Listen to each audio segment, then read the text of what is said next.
Hi friends, అందరికీ welcome back to Sonu Choto cookings and vlogs. నిన్న హర్షలు లాంగ్ వీడియో పెట్టినాం కదా ఫ్రెండ్స్, చూసారా? చూడకపోతే లాంగ్ వీడియో చూడండి. అయితే నిన్న కొంచెమే క్వాంటిటీ చేసిన, టేస్ట్ అయితే సూపర్ ఉన్నాయట. అందుకనే మళ్ళీ ఈరోజు కూడా చేస్తున్నాను. అరిసెల పాకం చేయరాని వాళ్ళకైతే ఇదైతే ఒక టిప్ చాలా యూజ్ అవుతుంది. సేమ్ మనం తడిపిండితో చేసుకున్న అరిసెలాగానే టేస్ట్ అయితే సూపర్, అదే టేస్ట్ ఉన్నది. చాలా ఈజీ ప్రాసెస్, తక్కువ టైంలో చేసుకోవచ్చు friends. Full video long video చూడండి, మీకే తెలుస్తుంది. ఇప్పుడు అది షార్ట్ వీడియో అయితే ఎక్స్ప్లెయిన్ చేయలేను, మీరే చూడండి. నాకు బెల్లం పాకం, చక్కెర పాకం అది చేయడం రాదు ఫ్రెండ్స్, అందుకనే ఇలా అయితే నేర్చుకున్నాను. చాలా ఈజీ ప్రాసెస్ అయితే నాకు ఇప్పుడు అర్థమైంది. ఎప్పుడంటే అప్పుడు చేసుకోవచ్చు.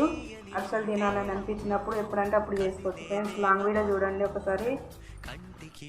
పిల్లలు అడిగినప్పుడు కూడా అప్పటికప్పుడు కూడా చేసి పెట్టచ్చు మనం, కొంచెం కొంచెం క్వాంటిటీ. అంతే ఫ్రెండ్స్, బాయ్. మరి మరో నెక్స్ట్ వీడియోలో కలుద్దాం.